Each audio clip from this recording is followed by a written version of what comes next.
Was that really a plan?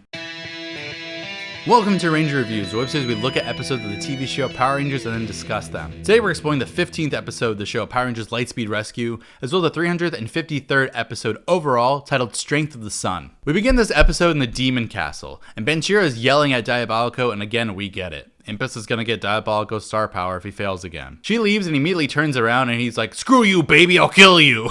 He gets close, but he stops as Jinxer comes in and he pretends that he was just adoring Impus. Viper struggles to ask what the next plan is, and Diabolico's like, "Shut up," and finally someone said it. Falcar and Thunderon are still here, so they're gonna go kill the Rangers. They're there and they're ready to go do it. In the Aqua base, Miss Fairweather is showing a new Zord to Mitchell, and she says that the only problem is that it's Ryan. Without a Titanium Ranger, the Max Solar Zord is useless. She says loud enough for Ryan and probably everyone else to hear. It's supposed to be used by him, and Mitchell's like, "Okay, well then I guess we'll have to manage without the Zord." Fairweather takes the CD out of the computer and puts it away in a case. The others are together in the galley, and they're complaining about Ryan not being able to morph, and Dana's like, he doesn't really have a choice. You're like, yeah, why are they complaining about this? Alarms are going off and they have to go after Falcar and Thunderon in the Western City District. The Rangers are moving and in front of them they find Ryan, and Mitchell gives him a slow head shake telling him no. The Rangers move out, walking past Ryan. Mitchell and Ryan stare at each other for a moment. Ryan, what are you even trying to do? Jesus. The Rangers show up near Falcar and Thunderon getting out of their Hummer. Lightspeed, rescue! They're fired on by Thunderon, so Carter wants to lead the monsters inside of a warehouse for some reason. The Rangers have then hit back, but luckily Carter and Joel have their color-coded ropes to... Never mind. They're just getting swung around. The Rangers are hit by a spin attack from Falcar, so the Rangers use their blasters, but nope. Dana is like, "Let's split them up." You guys literally just did that. Dana and Kelsey go one way and Falcar follows them laughing. What in the Dead by Daylight tunneling is this? The girls hide and Falcar is coming, firing at them. Dana alleges there's two parts of this plan. Falcar comes in and he can't find them. Then Kelsey rappels down, hitting him with some steam, and then Dana fires at the roof, caving it in on Falcar. They leave. Miss Fairweather is being called to ops, and she and Mitchell are watching Go-Go 5 on their tiny TV. Kelsey comes in, firing more steam on Thunderon, hitting him back. They boldly claim that Falcar is dead, and they take out their V-Lancers, but Thunderon just hilariously fires on them and knocks them down before they can fire their weapons.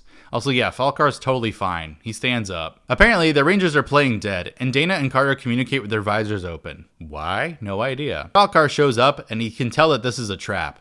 Thunderon gets there, and the Rangers set up firing their V-Lancers. They do their Spectra Blast attack on him, which looks like the Lights of Orion power-up mode a bit, and Thunderon is blown up to pieces. Diabolico is here to extend our runtime, though, tossing a card into Thunderon and growing him giant. They call it their rail rescues, forming the Super Train Megazord.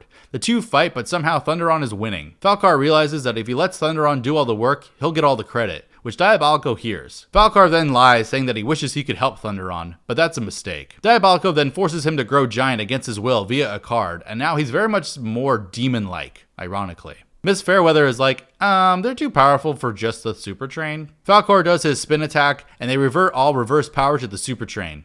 Ryan is there and he thinks about his tattoo and Diabolico, and then he leaves. The Rangers are getting hit down and Carter is complaining about their loss of power.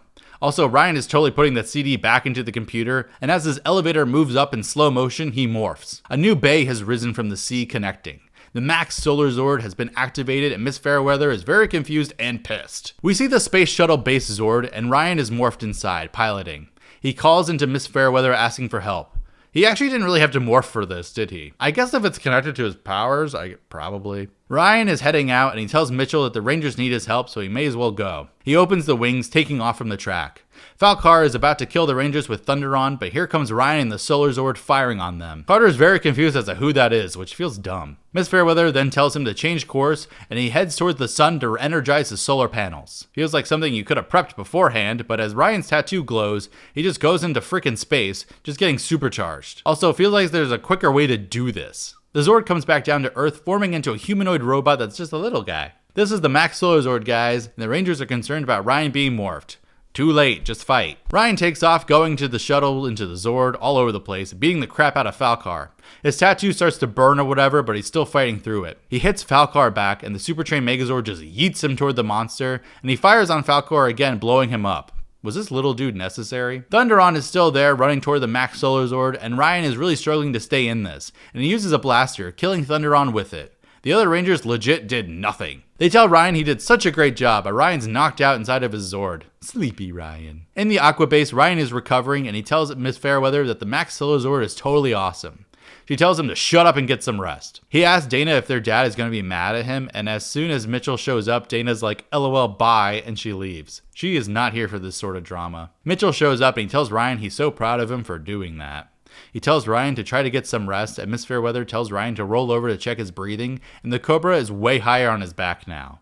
Dun dun dun. Miss Fairweather and Mitchell leave, and she tells him that the next time he morphs, Ryan's gonna die. Okay, bye, leaving him in the hallway to just think about it. Diabolico, meanwhile, is on a mountain and he has crystals for each of his fallen 3 super demons, saying that he's going to bring them back stronger than before. The end. Okay, so lots to cover here.